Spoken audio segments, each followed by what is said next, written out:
Hello and welcome to this episode of Created to Create, where we talk all things writing and other things interesting that come up for us. And today I have the beautiful, incredible Jeanette O'Hagan with me.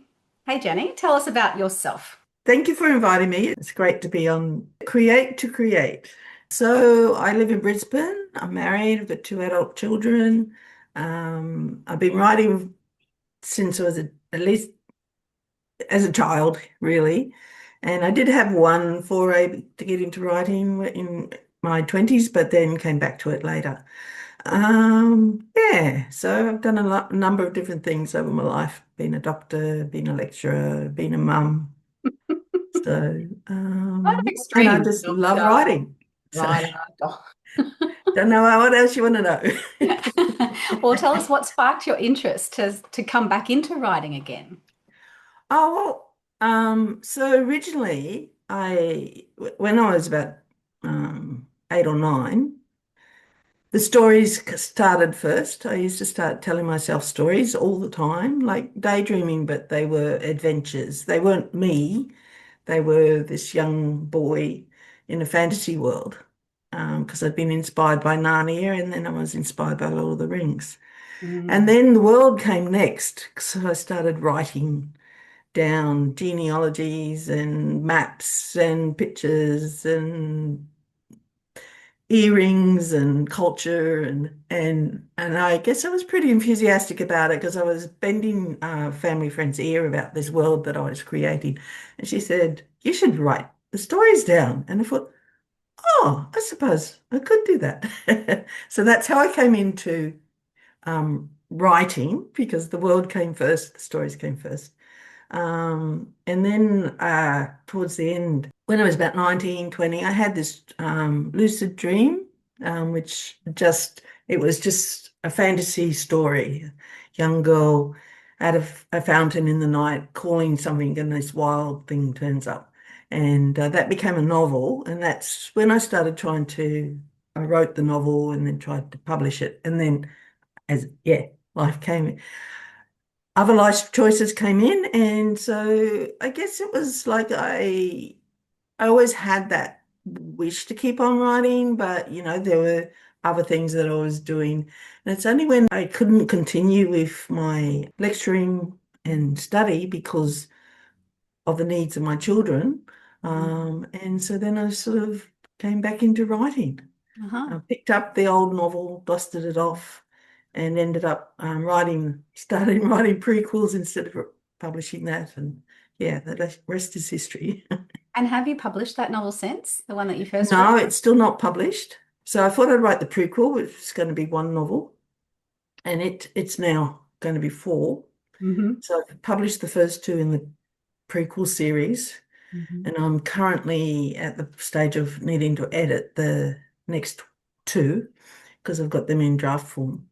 And then I'll come back to this. But when I wrote it, it was a simple fantasy romance, really, and which I loved. I loved it. But I think now that I've made the prequels more complicated, and I'm going to have to rewrite it. But Okay. yeah, so it'll be Is the that what new you're working series. on at the moment? The prequel still? Is that?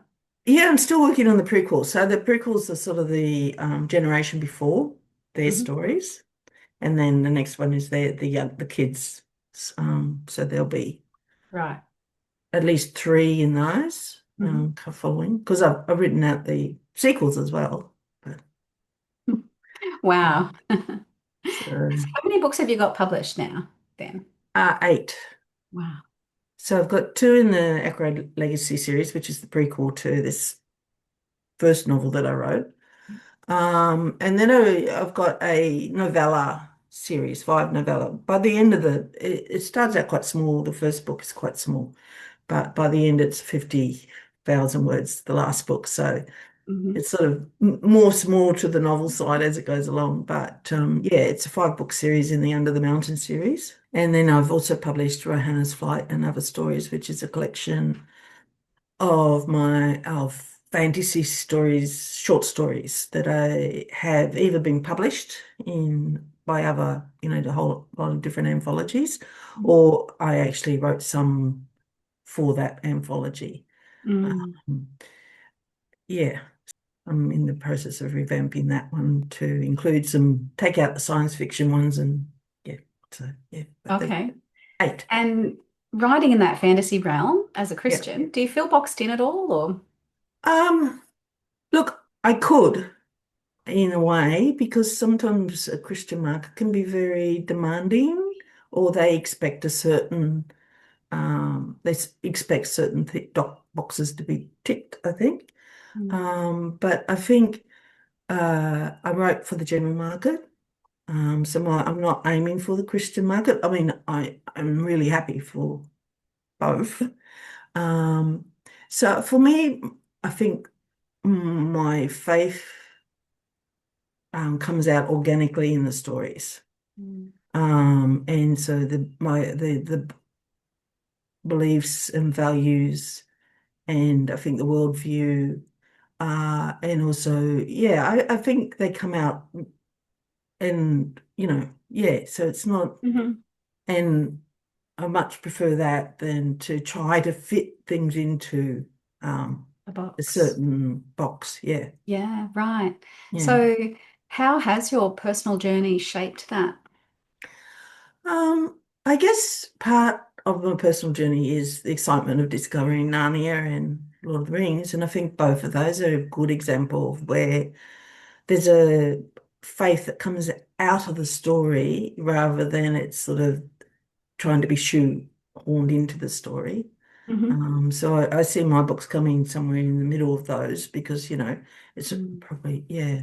Right. Um, and also I feel some of my personal faith journey bleeds out into stories, the things that I felt, one of the things that I really was really life-changing for me as it was that realization that God Mm. loves me, not just in some sort of generic sense, not just, because he has to or he's decided to, but, as a teenager, I often didn't feel, for a number of reasons, I felt sort of unlovable and I Mm. wasn't feeling loved by it's not that they didn't love me, I just didn't feel it. And yeah, I really struggled with that. And I had this amazing experience of feeling God's love and the word that He loved me, He liked me.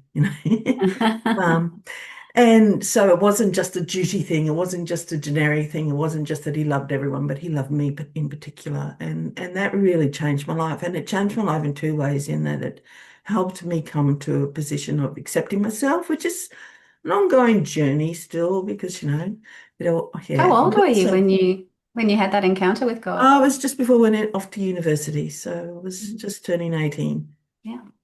or 17. I've Mm. forgotten now. Would have been 17. Yeah. Yeah, Back then. 17. And yeah, but the other thing that came with that was the realization that it wasn't just me that God loved, but it Mm. was just every person, Yeah. every individual.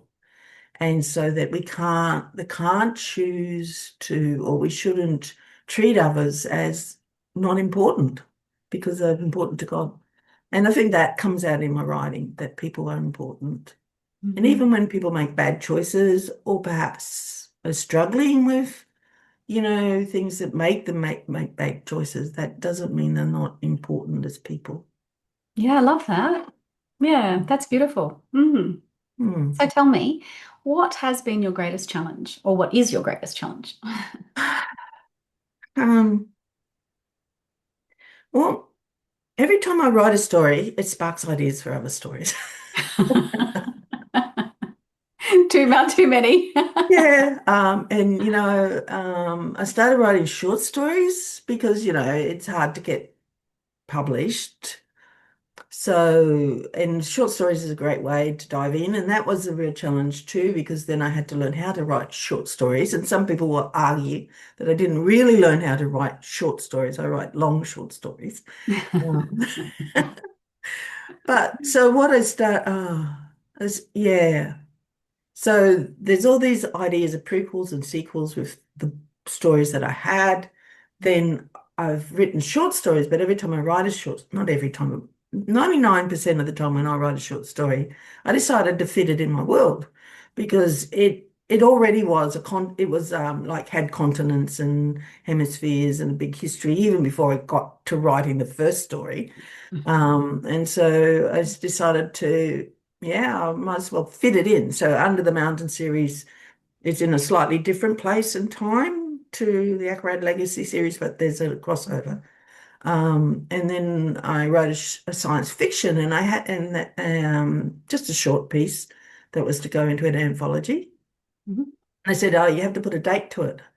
And I'm thinking, this is science fiction. I could set it in our world, right? It could be Jupiter and all of that. But what if I set it into my fantasy world that was thousands of years later from this, you know? So I thought, yeah, I might do that. So now I've got both fantasy and science fiction stories that fit in the same world. Wow. So every time I write I get a challenge to write a short story, then I think, how does that fit into my world?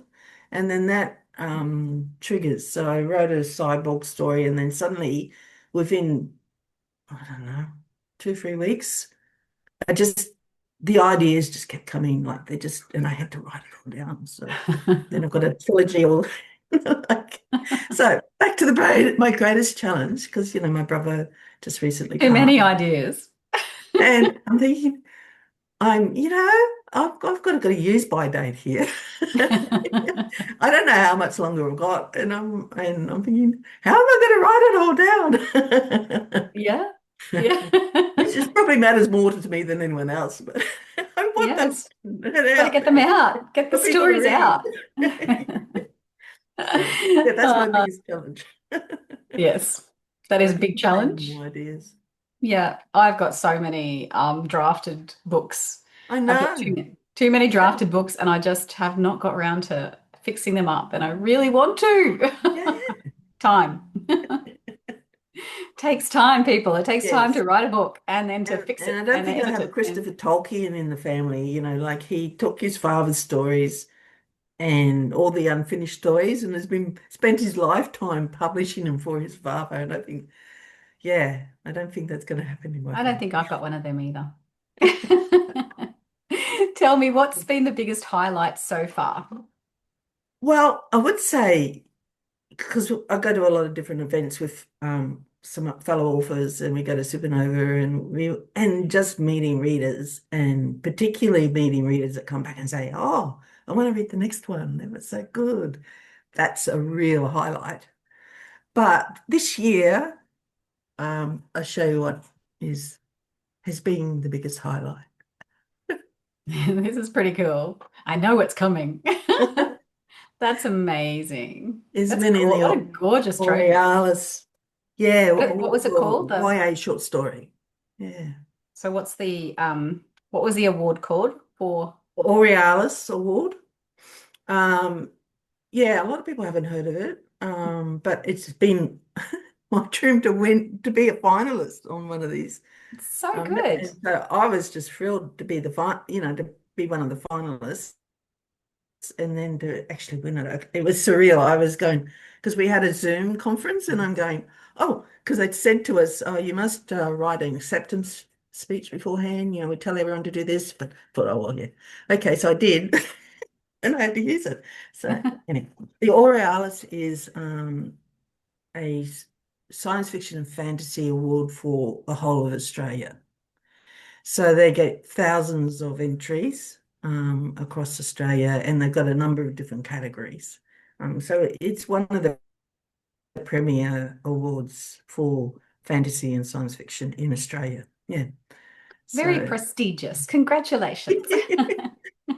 So yeah. so excited for you when you won that. That's Oh, yeah. Yeah. So I guess that's a highlight. yes, absolutely. Thank you for joining us here today. And before we go, would you like to impart any wisdom, wise words to people who are wanting to start writing? I think the important thing is to love what you're doing and to keep going, and don't give up. And the other thing is to learn how to take feedback. Not necessarily, you don't, if you're just writing for yourself, you don't need it. But if you want to publish, you want other people to read your books that isn't just your mum or your kids, if they're actually into that, then you need to take on board feedback and be aware of what, people expecting books, what they're expecting. Yeah. Yeah. Yeah. Great, But don't give up great and keep advice. and keep the joy. Keep the joy and love what you're doing. Love it. Yes. So Yeah. good. Well, thank you for joining me Oh, here thanks today. for I'll put sharing. all of your links down below. Thank you. Please hit that like and subscribe button and go visit Jeanette on all of her pages. Yay. Thank you.